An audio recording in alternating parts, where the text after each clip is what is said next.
Galera, a Liga da Justiça tem o Darkseid como sua principal ameaça. Os Vingadores têm e tiveram o Thanos no cinema também como sua principal ameaça. Mas e os X-Men? Qual será a grande ameaça que deve ser apresentada para essa equipe que tem um universo tão vasto no MCU? É justamente sobre isso que nós vamos falar no vídeo de hoje.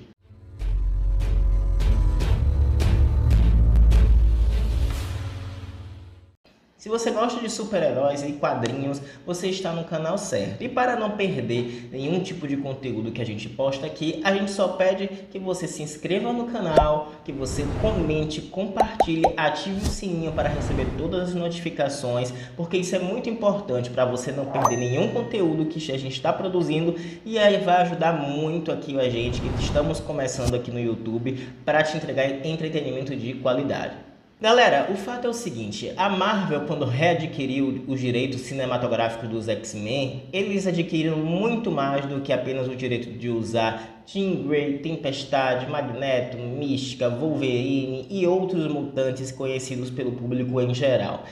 Ela adquiriu, na verdade, um universo inteiro. O universo X-Men tem uma mitologia muito grande, que inclusive, se a Marvel quisesse trabalhar como se fosse um selo à parte do MCU, poderia fazer isso perfeitamente. Só que como vão integrar os X-Men ao MCU, já começou a fazer isso a partir da Miss Marvel, do Namor. A grande pergunta é, qual será a grande ameaça que os mutantes terão que enfrentar nos cinemas? Bom, você pode me responder, tem o Magneto, ok, tem os humanos, que eu dei os mutantes também, tem os sentinelas, tem a Irmandade comandada por Mística, enfim, tem o Clube do Inferno, vários antagonistas de peso para serem uma ameaça aos X-Men.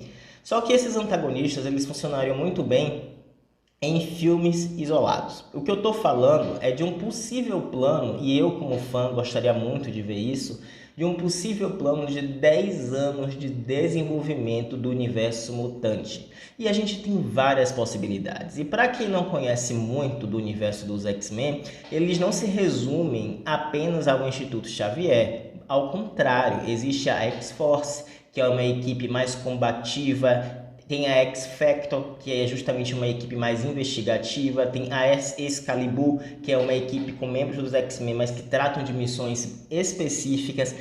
Tem os Morlocks, que são mutantes, que infelizmente a mutação deles é tão visível que eles não conseguem se camuflar na sociedade, como uma Jean Grey, por exemplo. E acabam, para se proteger do ódio que os humanos têm aos mutantes, justamente nos esgotos.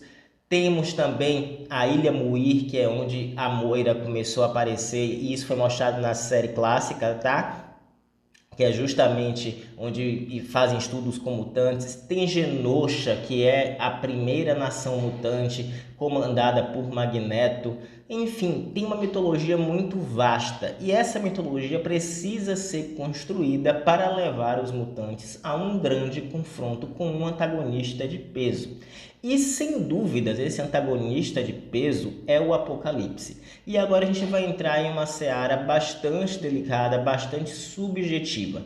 Mas eu, como fã, acredito que o Apocalipse vai ser o Thanos dos X-Men.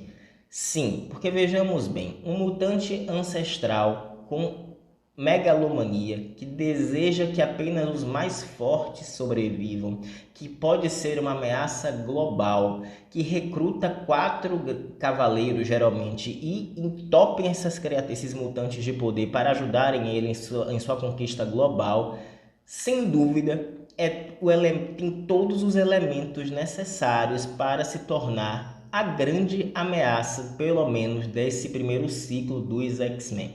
E aí vocês me perguntam, mas já teve o filme do X-Men Apocalipse. Gente, Se vocês não conhecem o universo X-Men, o Apocalipse, aquele filme não deveria ter sido feito daquela maneira. Eu não sou contra terem utilizado o Apocalipse, não é isso. A forma como ele foi introduzido, sem nenhum tipo de apego emocional aos personagens, sem nenhum tipo de introdução de que existia um clã, por exemplo, que estava tentando libertá-lo. E esse plot, né, dele ficar preso por anos e retornar na atualidade já foi utilizado no X-Men Evolution. E a forma que X-Men Evolution abordou a saga do Apocalipse, gente, superou a série animada e superou até mesmo os quadrinhos. A gente tem que aceitar isso. Por mais que X-Men Evolution destoie muitos personagens de suas contrapartes originais nos quadrinhos, com o Apocalipse eles souberam dar o devido valor. Inclusive, a forma como ele foi sendo apresentada foi justamente semelhante ao Thanos. Foi um episódio específico aqui, uma última cena da animação ali, até chegar à libertação desse mutante ancestral, que basicamente tem mais de 5.000 anos, até o grande confronto final, com o X-Men, Irmandade e outros mutantes enfrentando não só ele, como também os seus cavaleiros. E aí é que tá. Você pegar esse plot, explorar, basicamente, você consegue fazer uma conexão com vários núcleos. Por exemplo, o Apocalipse basicamente foi uma ameaça para o Ramatut, que é uma variante do Kang, o Conquistador, que vai ser a próxima grande ameaça dos Vingadores, Guerras Secretas e Dinastia Kang. Ele teve esse embate pela conquista do Egito Antigo. Você também pode conectar o Apocalipse com os Eternos, porque a princípio ninguém sabia o que era mutante. Nós não sabemos ainda, mas podemos conectar, já que os Eternos têm uma história tão longa, que sim, os Eternos podem ter se aliado, inclusive ao Ramatut, para aprisionar o Apocalipse, ainda que ele não seja um deviante, seja um mutante, mas com tanto poder que ele poderia ter adquirido ao longo das eras, e isso é muito interessante, que a Fox já abordou, mas infelizmente não soube executar. A ideia foi inteligente, mas a execução foi péssima. Dele ter vindo acumulando poder no decorrer das eras, ele se tornou uma ameaça tão grande que os Eternos tiveram que intervir. Aí vocês falam, mas o Thanos, por que não interviram? Porque justamente eles já quebraram essa regra. E naquela época não tinha força suficiente que fizesse frente ao Apocalipse. É diferente do Thanos, que tinha os Vingadores para fazer frente a ele. Então, voltando ao ponto, você tem que construir primeiro a base dos X-Men, a equipe principal, a mitologia básica, que é o Instituto Xavier, ódio aos mutantes, confronto com a Irmandade, projeto Sentinela. Aí você vai introduzindo Genosha como um refúgio para mutantes e não abordar de forma nenhuma o Magneto como antagonista principal, e sim você colocar o choque de ideias que tem entre ele e Xavier. E Genosha seria justamente um refúgio para os mutantes. E aí, basicamente, a gente poderia já ter esses elementos. Clube do Inferno, os Morlocks, justamente você colocando isso. E também utilizar o Senhor Sinistro como o grande elo para libertar o Apocalipse, que ele vem coletando, por exemplo, DNA de mutantes há muito tempo para formar algum tipo de combinação e trazer essa ameaça de volta. Só que quando ele volta, vai ser uma ameaça tão grande que todos esses mutantes vão precisar se unir para detê-lo, porque ele basicamente quer que só os mais fortes sobrevivam. Dane-se se isso vai afetar mutantes que sejam crianças ou não, ele apenas quer a sobrevivência dos mais fortes. E você abordar isso, a não ser que eles abordem que o Apocalipse conseguiu fazer viagens temporais e aí teve a consciência do que é ser um mutante, e aí pode ser que eles caminhem por essa narrativa, aí sim, teria o fato dele querer selecionar os melhores dos mutantes para fazer parte da nova organização mundial, da nova ordem mundial que ele tanto deseja.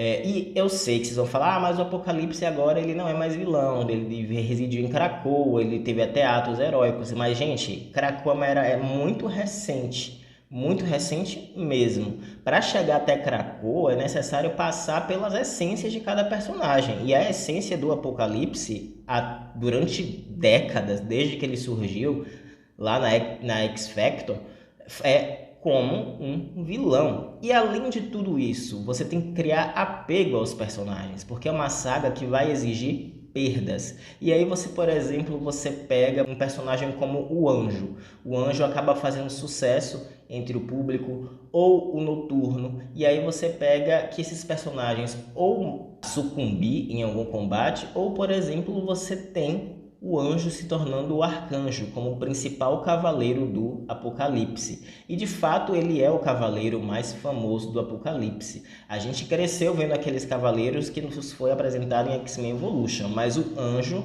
o Arcanjo, ele é o cavaleiro mais famoso do Apocalipse.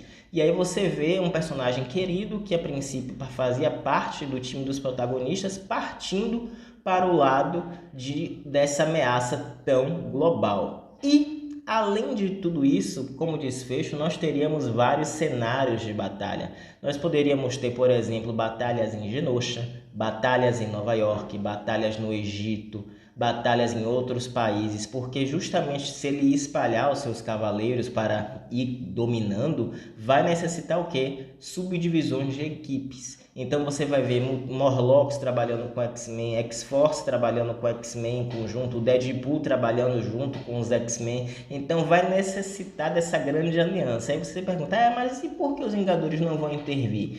De alguma maneira, a Marvel vai ter que dar um jeito nisso. Vai ter que dar um jeito nisso porque quem tem que brilhar, quem tem que ser os protagonistas são os mutantes. Ou até mesmo o próprio Apocalipse no roteiro vai lá que coloca algum tipo de cúpula que só pode atravessar quem tem o gene mutante X. E aí você tem a Kamala Khan, que vai ser uma Vingadora, mas é uma mutante. E aí ela vai participar dessa equipe também para deter o Apocalipse, que é uma ameaça terrena, mas é uma ameaça a nível global, que até mesmo vai fazer os Vingadores tremer. Ou quem sabe até mesmo ele já sabendo da situação, se for o caso, ele detone logo com a sede dos Vingadores. Ele vai lidar e vai tentar fazer a cabeça dos demais mutantes para seguirem ele, porque ele se acha um verdadeiro Deus, está acima do bem e do mal, ele acha que pode controlar destinos.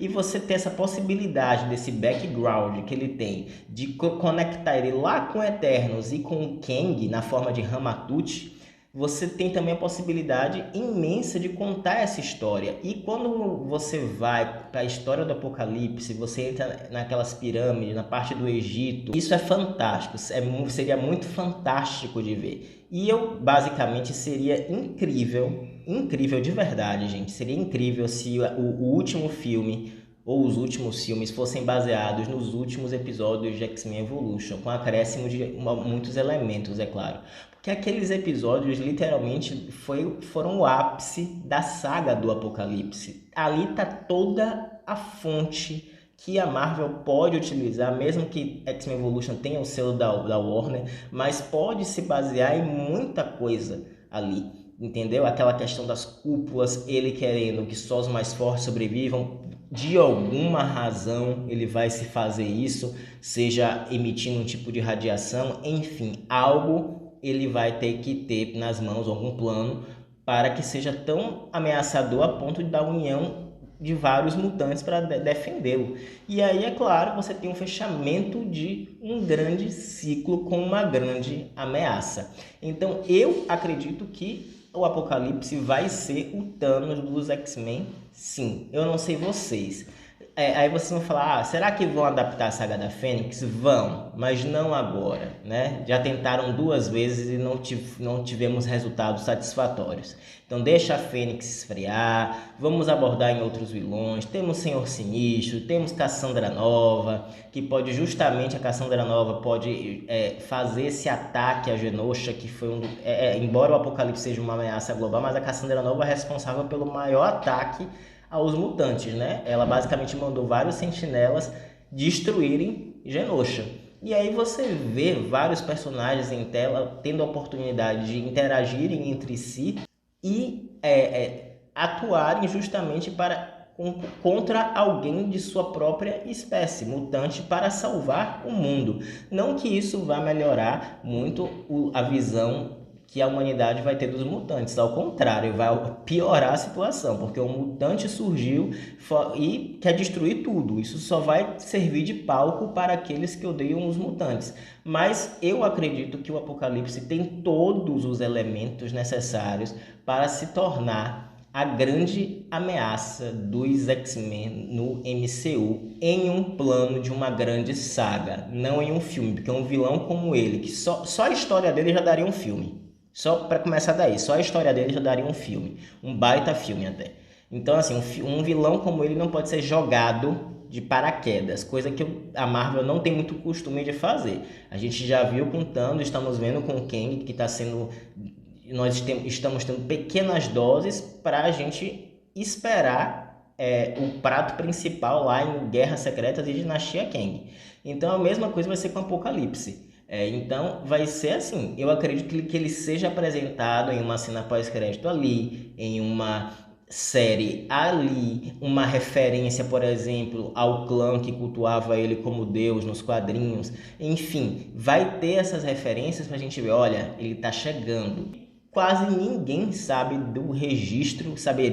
da existência dele, a não ser quando finalmente isso começasse a dar indícios de que ele estaria retornando. E aí teríamos a possibilidade de justamente de trabalhar novamente com os Eternos e os X-Men. Os Eternos falando que já lutaram com o Apocalipse no passado e tiveram que intervir, porque na época não tinha ninguém para fazer frente a eles, e ele, mesmo não sendo um deviante, mas tinha poderes de um deus, e os Eternos não saberiam explicar exatamente o que era aquilo.